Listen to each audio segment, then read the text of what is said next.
Hello बच्चों, तो कैसे हैं आप? उम्मीद है कि आप सभी काफी अच्छे होंगे। और हम पढ़ रहे थे कंसंट्रेशन टर्म्स या फिर सॉल्यूशंस। तो हमने इसका काफी पोर्शन कवर कर लिया था और आज हम यहाँ पे हैं एक बहुत ज्यादा इंपॉर्टेंट टॉपिक के साथ, जो कि है डाइल्यूशन ऑफ द सॉल्यूशन। इस टॉपिक में हम पढ़ेंगे कि डाइल्यूशन क्या होता है, इसके फॉर्मूलाज क्या हैं, यानी कि डाइल्यूशन लॉ क्या है, और कुछ न्यूमेरिकल्स करेंगे ताकि ये कंसेप्ट आपके दिमाग में एकदम से फिट बैठ जाए और हम इसको बहुत इजी वे में समझाने वाले हैं। तो चलिए बिना कोई टाइम वेस्ट किए हम स्टार्ट करते हैं। और उससे पहले स्वागत है आपका आपके अपने YouTube channel beyond the bonds में। तो देखिए डाइल्यूशन ऑफ सॉल्यूशन क्या होता है। तो डाइल्यूशन ऑफ सॉल्यूशन का सिंपल मतलब है adding more solvent to the solution, यानी कि सॉल्यूशन में और ज्यादा सॉल्वेंट डाल देना, उसी को आप क्या बोलते हो? डाइल्यूशन ऑफ सॉल्यूशन बोलते हो। अब सॉल्वेंट के डालने से क्या क्या सॉल्यूशन पे फर्क पड़ेगा वही हम यहाँ पे डिस्कस करेंगे। और उसके लिए हम एक छोटा सा एग्जांपल ले लेते हैं। मान लो आपने क्या किया, एक 200 ml का सॉल्यूशन लिया, वाटर का सॉल्यूशन, जिसके अंदर आपने 10 ग्राम शुगर डाल ली थी। अब यहाँ पे शुगर जो है वो आपका क्या है, ये सोल्यूट है ना। अब आपने देखा कि अरे ये तो बहुत मीठा हो गया है, तो आप चाहते हो कि जो मीठापन है वो कम हो जाए, नॉर्मलाइज हो जाए। तो हम क्या कर सकते हैं इसके लिए? हम पानी के अंदर से या सॉल्यूशन के अंदर से शुगर तो निकाल नहीं सकते, जो कि बहुत डिफिकल्ट है। तो दूसरा तरीका क्या हो सकता है? दूसरा तरीका ये हो सकता है कि हम इसके अंदर और वाटर ऐड कर दें। तो अब मान लो आपने 200 ml और वाटर ऐड कर दिया, और पहले भी कितना था, 200 ml था। तो इस तरीके से अब आपके पास टोटल जो सॉल्यूशन की अमाउंट आ गई वो क्या आ गई, 400 ml। अब पहले शुगर 10 ग्राम था, तो इस नए सॉल्यूशन में, नए केस में शुगर कितना रहेगा, 10 ग्राम ही रहेगा, क्योंकि शुगर तो आपने चेंज नहीं किया।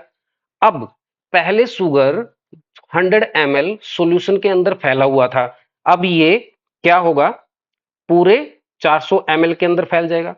तो इससे क्या हुआ कि जो ऊपर वाला 200 ml है, उसके हिस्से में कितना आ जाएगा, 5 ग्राम, और नीचे वाले हिस्से में कितना आ जाएगा, 5 ग्राम। तो इससे क्या होगा, शुगर की जो कंसंट्रेशन है वो क्या हो जाएगी, कम हो जाएगी। तो यानी कि डाइल्यूशन से कंसंट्रेशन क्या हो जाती है, कम हो जाती है। और इससे क्या था कि जो आपको मीठापन ज्यादा लग रहा था वो क्या हो जाएगा, अब नॉर्मलाइज हो जाएगा। तो ऐसा ही कुछ केस जो है वो नॉर्मेलिटी, मोलैरिटी और दूसरी कंसंट्रेशन टर्म के साथ होता है। यानी कि जब भी आप किसी सॉल्यूशन के अंदर बाहर से एक्स्ट्रा सॉल्वेंट डाल देते हो, तो उस सॉल्यूशन की कंसंट्रेशन क्या हो जाती है, कम हो जाती है। अब वो कैसे होती है, क्या होता है, चलिए हम इसको थोड़ा डिटेल में डिस्कस करते हैं। तो मान लो आपके पास एक सॉल्यूशन था 2 लीटर का, और उसकी जो मोलैरिटी थी वो थी मान लो 1 मोलर। यानी कि आपके पास एक 2 लीटर का सॉल्यूशन है जिसकी मोलैरिटी क्या है, 1 मोलर है। अब आपने क्या किया, ये हमारा केस फर्स्ट था। अब आपने सेकंड केस में क्या किया, इसके अंदर 2 लीटर मोर वाटर डाल दिया। अब पहले से 2 लीटर था, अब 2 लीटर और डाल दिया। तो आपके पास इस तरीके से जो है टोटल सॉल्यूशन जो है वो कितना बन गया है, 4 लीटर बन गया है। अब यहां पे अगर आप ध्यान से देखोगे, पहले केस में आपको ये पता है कि मोलैरिटी जो है, जिसको हम कैपिटल एम से रिप्रेजेंट करते हैं, वो किसके बराबर होती है, वो बराबर होती है number of moles of solute divided by volume of solution in litre, यही होता है। अगर मुझे नंबर ऑफ मोल्स निकालना है, तो नंबर ऑफ मोल्स किसके बराबर आएगा, ये बराबर आ जाएगा मोलैरिटी इनटू में वॉल्यूम। अब ये बहुत इंपॉर्टेंट फॉर्मूला है, ये आपको याद रखना है कि जब भी हमें नंबर ऑफ मोल्स निकालने हैं तो हम क्या करते हैं, मोलैरिटी को वॉल्यूम से मल्टीप्लाई कर देते हैं। इतनी बात आई, होप आपको समझ में आ गई होगी। तो यहां से अगर मैं फर्स्ट केस में देखूं, तो मेरे इस सॉल्यूशन में कितने मोल्स ऑफ सोल्यूट प्रेजेंट होंगे, तो आप निकाल सकते हो। तो नंबर ऑफ मोल्स जो हैं इसमें, यानी कि फर्स्ट केस में, वो अपने पास कितना आएगा, इसका मोलैरिटी कितना है, 1, वॉल्यूम कितना है, 2, तो मेरे पास कितने मोल्स आ गए, 2 मोल्स आ गए, है ना। अब हमने क्या किया, इसके अंदर 2 लीटर पानी और डाल दिया। अब यहां पे एक चीज आपको देखनी है कि जो नंबर ऑफ मोल्स हैं वो क्या बताते हैं, वो बताते हैं नंबर ऑफ पार्टिकल्स के बारे में। तो यहां से जब हमने दूसरे केस में गए, तो वहां पे हमने क्या किया है, हमने सिर्फ सोलवेंट डाला है, सिर्फ पानी डाला है। तो जो आपका सोल्यूट था, सोल्यूट फॉर एग्जांपल यहाँ पे NaCl था, तो NaCl जो है यहाँ पे वो तो सेम ही रहेगा, उसकी अमाउंट तो सेम रहेगी, यानी कि जितने पार्टिकल फर्स्ट केस में थे उतने ही पार्टिकल सेकंड केस में है, यानी कि यहाँ पे जो नंबर ऑफ मोल्स होंगे, नंबर ऑफ मोल्स वो कितने रहेंगे, वो हमेशा 2 ही रहेंगे। अब अगर ये 2 है नंबर ऑफ मोल्स, तो अब चेंज क्या हुआ है फिर, आपने वॉल्यूम चेंज किया है, नंबर ऑफ मोल्स तो सेम है, तो चेंज क्या हो गया, एक तो वॉल्यूम चेंज हो गया, तो क्या मोलैरिटी भी चेंज होगी, ऑब्वियसली मोलैरिटी चेंज होगी, तो कितनी चेंज होगी हम कैसे निकाल सकते हैं। तो देखिए आपको यहां पे पता है कि नंबर ऑफ मोल्स जो है वो 2 है, और यहाँ पे आपका वॉल्यूम नया क्या है, 4 है, तो हमें पता है मोलैरिटी किसके बराबर होती है, number of moles divided by volume. अब नंबर ऑफ मोल्स तो 2 ही है, कांस्टेंट है, और वॉल्यूम आपका क्या बन गया है, 4 बन गया है, तो यहां से मोलैरिटी मेरे पास कितनी आ गई है, 0.5 आ गई है।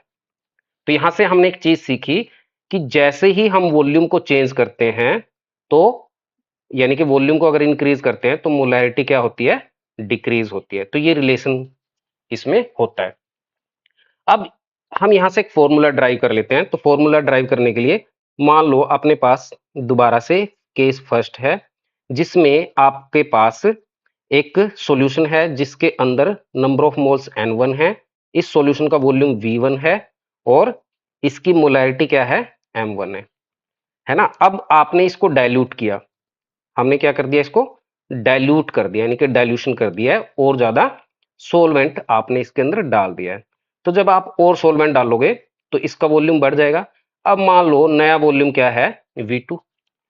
अब मोलैरिटी क्या है वो हमें नहीं पता है, M2 क्या है वो हमें नहीं पता, क्योंकि मोलैरिटी जो है वो एडिटिव क्वांटिटी नहीं है, वॉल्यूम एडिटिव क्वांटिटी है। तो वॉल्यूम को आप ऐड कर सकते हो, सब्सट्रैक्ट कर सकते हो, बट मोलैरिटी को ऐड और सब्सट्रैक्ट नहीं कर सकते। जैसे यहाँ पे मान लो आपके पास मोलैरिटी 1 मोल थी और आपने पानी उसमें कुछ डाल दिया, तो आप ये नहीं बोल सकते कि मोलैरिटी इतनी चेंज हुई है, अनटिल अनलेस आप एक पर्टिकुलर प्रोसीजर से ना जाओ, है ना। जैसे यहाँ पे 1 ml था, आपने 1 और ml डाल दिया, तो वॉल्यूम कितना बन गया, 2 बन गया है, बट ऐसे मोलैरिटी चेंज नहीं होती है। तो मोलैरिटी के लिए हमें टोटल वॉल्यूम में चेंज देखना पड़ेगा कितना होगा, उसके हिसाब से ही हम मोलैरिटी को निकाल सकते हैं। तो चलिए मोलैरिटी को देखते हैं। अब यहाँ पे फर्स्ट केस में अगर मैं नंबर ऑफ मोल्स निकालूं, तो मेरे पास नंबर ऑफ मोल्स किसके बराबर आएंगे, ये बराबर आ जाएंगे M1 इंटू में V1। यहां से इस केस में और इस केस में नंबर ऑफ मोल्स क्या रहेंगे, सेम रहेंगे, ये भी N1 के बराबर रहेगा। तो यहां से अगर मैं नंबर ऑफ मोल्स निकालता हूं तो वो मेरे पास किसके बराबर आएगा, वो बराबर आएगा M2 इंटू V2 के। अब क्योंकि नंबर ऑफ मोल्स दोनों केसेस में सेम है, तो क्या मैं इस इक्वेशन को और इस इक्वेशन को, यानी कि इक्वेशन फर्स्ट और इक्वेशन सेकंड को बराबर रख सकता हूं, बिल्कुल रख सकता हूं। तो यानी कि M1 V1 मेरे पास किसके बराबर आएगा, M2 V2 के बराबर आ जाएगा। यही अपना मोलैरिटी इक्वेशन है, या जिसको आप डाइल्यूशन इक्वेशन भी बोलते हो। तो दिस इज मोलैरिटी इक्वेशन, या फिर known as dilution equation. I hope आपको ये इक्वेशन समझ में आई होगी। मैं एक बार दोबारा से रिपीट कर देता हूं। देखिए हुआ क्या है, आपके पास एक सॉल्यूशन था जिसकी मोलैरिटी M1 थी, जिसका वॉल्यूम V1 था, आपने उसके अंदर और ज्यादा पानी डाल दिया है, वो डाइल्यूट कर दिया है। अब डाइल्यूट करने से वॉल्यूम बढ़ गया है, वॉल्यूम क्या हो गया है, V2 हो गया है। मान लो उसकी मोलैरिटी हमें नहीं पता कितनी हुई है, बट मान लो कि M2 हुई है। अब पहले केस में और दूसरे केस में एक चीज नहीं बदली है, और वो क्या नहीं बदला, वो नहीं बदला तो सोल्यूट के number of moles, number of particles. मान लो यहाँ पे पहले 1000 पार्टिकल्स थे फॉर एग्जांपल, तो इस केस में भी 1000 पार्टिकल ही रहेंगे सोल्यूट के, क्योंकि सोल्यूट तो चेंज नहीं हो रहा है, सिर्फ चेंज क्या हो रहा है, सिर्फ वॉल्यूम ऑफ सोलवेंट चेंज हो रहा है, और सोलवेंट के वॉल्यूम के चेंज होने से सॉल्यूशन का वॉल्यूम चेंज हो रहा है। तो जब सॉल्यूशन का वॉल्यूम चेंज होगा तो मोलैरिटी भी चेंज होगी। अब हम क्या करते हैं, यहां से अगर फर्स्ट केस में मैं नंबर ऑफ मोल्स निकालता हूं तो वो मेरे पास आ जाता है M1 V1 के बराबर। इसी तरीके से दूसरे केस में मैं नंबर ऑफ मोल्स निकाल लेता हूं, तो वो किसके बराबर आएगा, M2 V2 के बराबर आएगा। क्योंकि पहले केस में और दूसरे केस में नंबर ऑफ मोल्स सेम है, जो कि N1 है, तो मैं इस इक्वेशन 1 को इक्वेशन 2 के बराबर रख सकता हूं। तो यहां से मेरे पास आ गया M1 V1 किसके बराबर आ गया, M2V2 के, और इसी को हम बोलते हैं डाइल्यूशन इक्वेशन। और ये सेम लॉ जो है वो एप्लीकेबल होता है इन केस ऑफ नॉर्मेलिटी। जब आपके किसी एक सॉल्यूशन की नॉर्मेलिटी N1 है और उसका वॉल्यूम V1 है, जब आप उसको डाइल्यूट करते हो तो डाइल्यूट करने के बाद मान लो उसकी नॉर्मेलिटी N2 हो गई है, वॉल्यूम क्या बन गया है V2, तब इस केस में ये इक्वेशन वैलिड रहेगी, जिसको आप अगेन डाइल्यूशन इक्वेशन बोलते हो या फिर नॉर्मेलिटी इक्वेशन बोलते हो। आई होप आपको डाइल्यूशन का मतलब समझ में आ गया है। तो चलिए अब कुछ बातें समझ लेते हैं जो कि इसमें इंपॉर्टेंट है। देखिए, जब भी आप इस टाइप के क्वेश्चंस करोगे तो आपको दो तरीके की स्टेटमेंट एग्जाम में यूजुअली दिखाई देगी। पहली स्टेटमेंट क्या हो सकती है, a given solution of volume V1 is diluted to, अब यहाँ पे टू पे आपको फोकस करना है, टू वॉल्यूम V2। तो टू का मतलब क्या है, टू का मतलब ये है कि आपके सॉल्यूशन का वॉल्यूम पहले V1 था, अब क्या हो गया है, V2 हो गया है ना। तो यहां से हम ये बोल सकते हैं कि जो फाइनल वॉल्यूम आया है सॉल्यूशन का वो क्या बन गया है, V2 बन गया है। यानी कि कहने का मतलब ये है कि मान लो पहले वॉल्यूम था ये जो कि था V1, अब उसको उसने कुछ पानी डाल दिया है, हमें नहीं पता कितना डाला है, कितना सॉल्वेंट डाला है, बट उसका वॉल्यूम क्या हो गया, V2 हो गया है। तो ये कहने का मतलब है। तो जब मैं ये निकालूंगा कि कितना सॉल्वेंट डाला है हमने, तो वो कैसे निकलेगा, तो इस वॉल्यूम में से V2 में से मैं क्या कर दूंगा, V1 को माइनस कर दूंगा, तो वो क्या आ जाएगा, जो भी आपने सॉल्वेंट डाला है उसका वॉल्यूम आ जाएगा। अब दूसरी तरीके की स्टेटमेंट हो सकती है, a given solution of volume V1 is diluted by volume V। यानी कि इसका मतलब क्या है, इसका मतलब ये है कि आपके पास एक सॉल्यूशन था जिसका वॉल्यूम V1 था, अब आपने उसके अंदर एक नया वॉल्यूम और डाल दिया है सॉल्वेंट का, और वो क्या डाल दिया है, V डाल दिया है। तो बाय जब भी बोलता है तो इट मींस हमने उतनी अमाउंट सॉल्यूशन के अंदर ऐड की है। टू का मतलब है कि उतना टोटल तैयार हो गया है, तो ये डिफरेंस है। तो यानी कि उसने V वॉल्यूम को डाल दिया, तो अब फाइनल वॉल्यूम क्या बनेगा, देखिए पहले V1 था, अब नया वॉल्यूम कितना ऐड किया उसने, V ऐड किया है, तो यहां से अपने पास फाइनल वॉल्यूम जो आ जाएगा वो आ जाएगा, सॉरी V1 प्लस V, ये अपने पास आ जाएगा। तो ये चीज आपको ध्यान रखनी है कि आपके क्वेश्चन के अंदर टू दिया है या बाय दिया है, तो ये बड़ा कंफ्यूजिंग होता है। और टू के और बाय के अलावा वो कुछ नहीं देगा, सिर्फ इस टाइप की ही स्टेटमेंट होंगी, इन दैट, इस टाइप का कोई भी शब्द यूज नहीं किया जाएगा। तो आपको यहाँ पे क्वेश्चन की स्टेटमेंट समझने के लिए इंग्लिश पे भी ध्यान देना जरूरी है, इस टाइप के क्वेश्चंस में, कि वो क्या बोल रहा है, टू बोल रहा है या बाय बोल रहा है। तो टू का मतलब है कि उतना टोटल वॉल्यूम तैयार हुआ है, बाय का मतलब है कि उसने उतना जितना वो बोल रहा है वो एक्स्ट्रा ऐड किया है। That is the only difference. I hope आपको ये समझ में आया है। अब आगे बढ़ते हैं कुछ न्यूमेरिकल के साथ, ताकि आपको चीजें और ज्यादा समझ में आ जाए।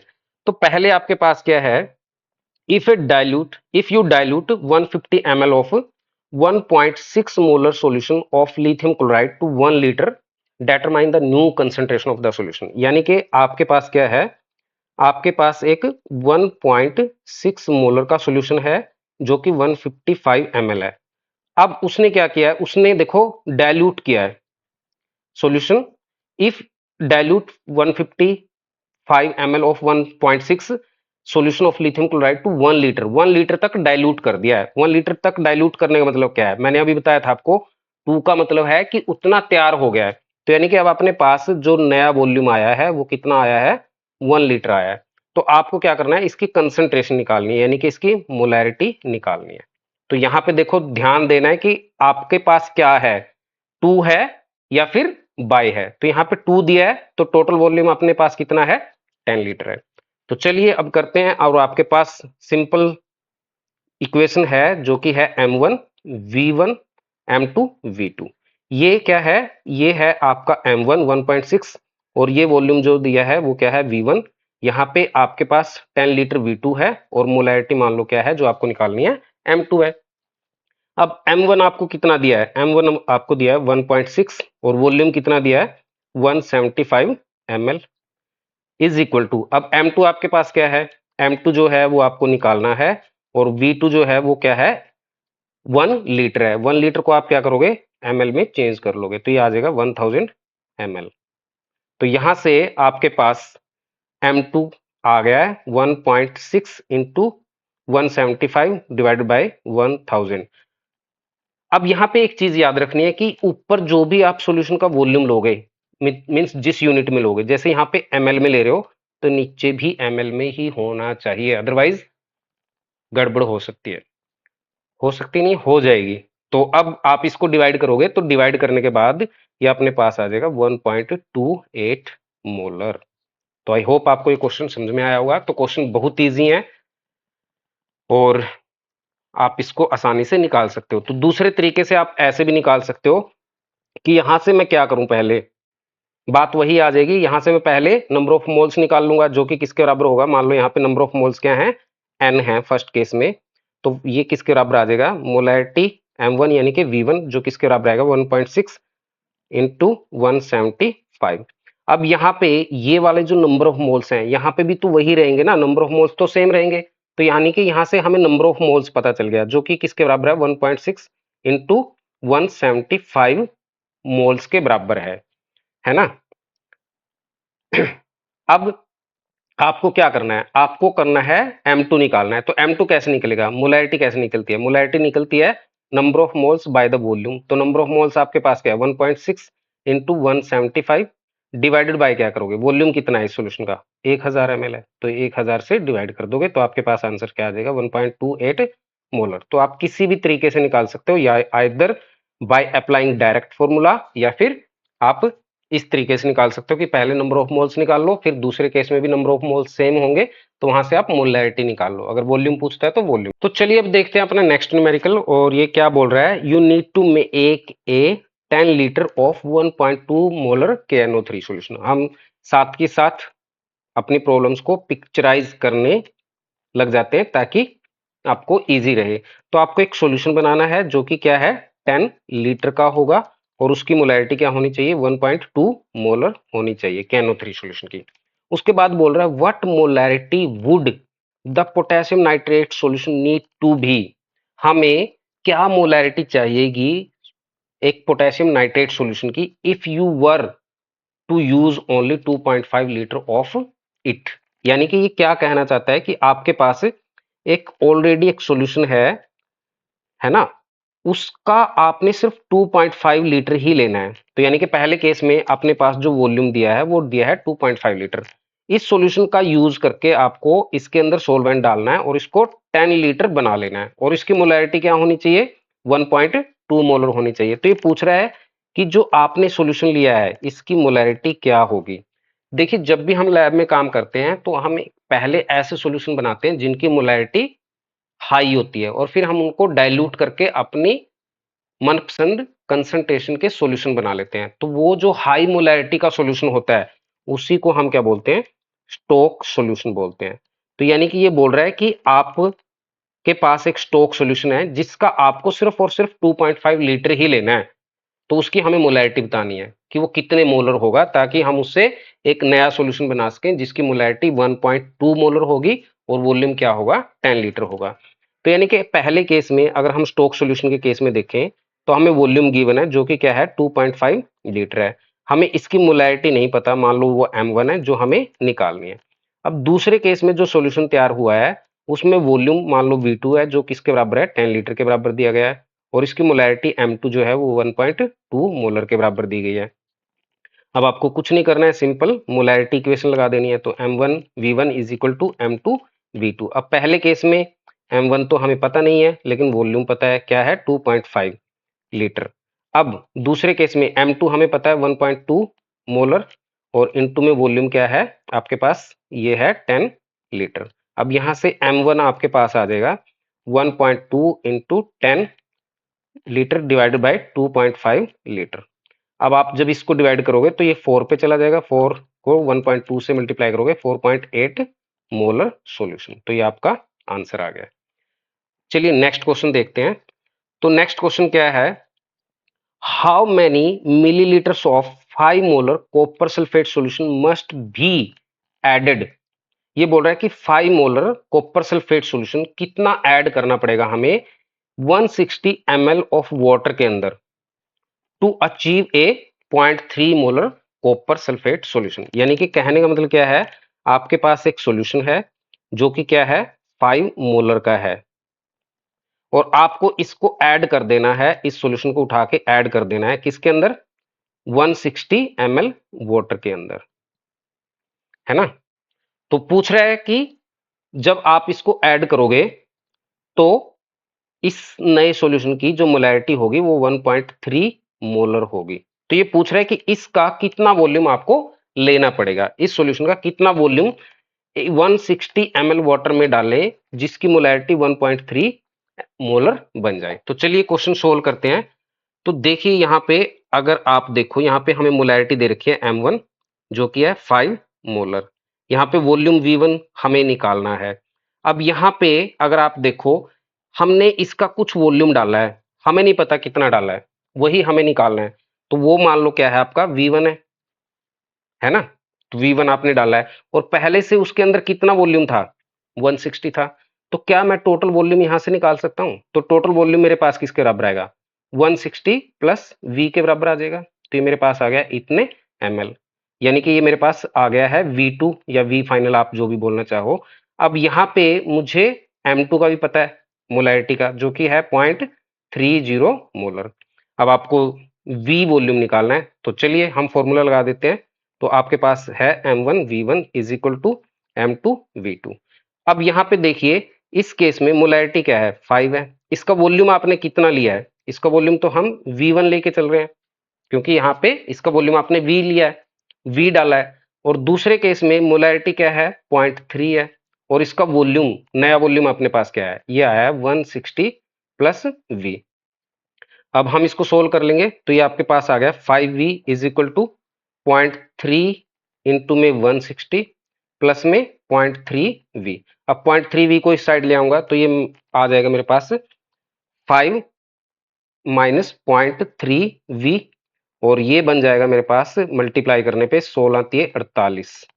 अब ये मेरे पास आ गया है 4.7V इज इक्वल टू 48 और V आपके पास क्या आ जाएगा 48 डिवाइडेड बाय 4.7। जब इसको डिवाइड करूंगा मैं तो ये आ जाएगा 10.2 ml। तो कहने का मतलब आपको इस सॉल्यूशन का सिर्फ 10.2 ml ही लेना पड़ेगा और उसको आपको 160 में ऐड करना पड़ेगा, तो आपके पास नई मोलैरिटी जो है वो क्या बन जाएगी, 0.3 मोलर सॉल्यूशन आपके पास तैयार हो जाएगा। तो अब अपने पास क्वेश्चन है, ये क्वेश्चन बोल रहा है ए 5 मोलर सॉल्यूशन ऑफ H2SO4, आपको एक 5 मोलर सॉल्यूशन दिया गया है H2SO4 का, is diluted from 1 litre to a volume of 10 litre, यानी कि आपने 1 लीटर से उसको 10 लीटर बना दिया। यहाँ पे 2 को आप दोबारा से देख लेना, 2 का मतलब होता है कि टोटल वॉल्यूम इतना तैयार हुआ है, यानी कि 1 से आपने उसको टोटल कितना तैयार कर दिया, 10 लीटर तैयार कर दिया है। तो ये पूछ रहा है the molarity normality of the solution will be, और ये 1991 में पूछा गया है नीट के अंदर। तो आपको नॉर्मेलिटी बतानी है। अब यहाँ पे ये बात ध्यान देनी है कि पहले आपके पास सॉल्यूशन मोलर में था और आपको निकालना क्या है, नॉर्मेलिटी निकालनी है। तो अब आपके पास दो केस हैं, या तो पहले आप मोलैरिटी निकाल लो सॉल्यूशन की, फिर उसको नॉर्मेलिटी में चेंज कर लो, या इनिशियली आप सॉल्यूशन की को ही नॉर्मेलिटी में चेंज कर लो और फिर फाइनल नॉर्मेलिटी निकाल लो। तो दोनों तरीके से आप कर सकते हो। तो चलिए देखते हैं, अपने पास एक सॉल्यूशन है जो कि क्या है, 5 मोलर है और जिसका वॉल्यूम आपको कितना गिवन है, 1 लीटर गिवन है। सॉरी ये 1 लीटर है। अब आपने इसको डाइल्यूट कर दिया, डाइल्यूट करने के बाद अब सॉल्यूशन का जो वॉल्यूम बना है वो क्या बना है, वो बना है 10 लीटर और आपको यहाँ पे इसकी नॉर्मेलिटी निकालनी है, मोलैरिटी नहीं निकालनी है। तो हम ऐसे करते हैं, पहले इसको मोलर को नॉर्मल में चेंज कर लेते हैं। तो देखिए आपको ये पता है कि नॉर्मेलिटी जो होती है वो किसके बराबर होती है, वो बराबर होती है n फैक्टर इंटू में मोलैरिटी के, है ना। अब n फैक्टर क्या होगा, आपको पता है कि H2SO4 जो है वो कैसे डिसोशिएट होता है, वो डिसोशिएट होता है 2H पॉजिटिव आयन में प्लस सल्फेट आयन में, यानी कि इसके अंदर 2H पॉजिटिव आयन है और इसकी बेसिसिटी जो है वो 2 है। यहाँ पे ये एसिड है तो आपको n फैक्टर का मतलब क्या है, यहाँ पे बेसिसिटी है। तो यहाँ पे नॉर्मेलिटी किसके बराबर आ जाएगी, तो नॉर्मेलिटी आ जाएगी n फैक्टर, यानी कि आपके पास 2 आ गया, जो कि यहाँ से हमें पता चल रहा है n फैक्टर क्या आ गया 2 और मोलैरिटी क्या है 5। तो यानी कि आपका सॉल्यूशन जो है वो 10 नॉर्मल है। तो यहाँ से हमें पता चल गया कि जो आपका सॉल्यूशन है वो 10 नॉर्मल है। तो कहने का मतलब अपने पास V1 यानी कि वॉल्यूम क्या है, 1 लीटर है। N1 इस बार नॉर्मेलिटी है तो वो क्या है 10 नॉर्मल है। अब नए सॉल्यूशन का वॉल्यूम यानी कि V2 किसके बराबर है 10 लीटर के और N2 आपको निकालना है। तो हमें पता है कि N1 V1 किसके बराबर होता है N2 V2 के। अब N1 आपको क्या गिवन है 10 नॉर्मल, वॉल्यूम क्या गिवन है 1 लीटर। N2 आपको निकालना है और वॉल्यूम आपको कितना गिवन है 10 लीटर गिवन है। तो यहाँ से N2 मेरे पास किसके बराबर आ जाएगा 10 नॉर्मल इंटू में 1 लीटर डिवाइडेड बाय 10 लीटर। 10 से 10 कैंसिल और लीटर से लीटर, तो अपने पास क्या आ गया 1 नॉर्मल। तो मेरा आंसर क्या आ गया है, मेरा आंसर आ गया ए। तो आई होप आपको ये क्वेश्चन समझ में आए होंगे और डाइल्यूशन लॉ समझ में आया होगा। अगर आपको समझ में आया तो आपका धन्यवाद और बने रहिए हमारे साथ। तो आज के लिए इतना ही। Thank you.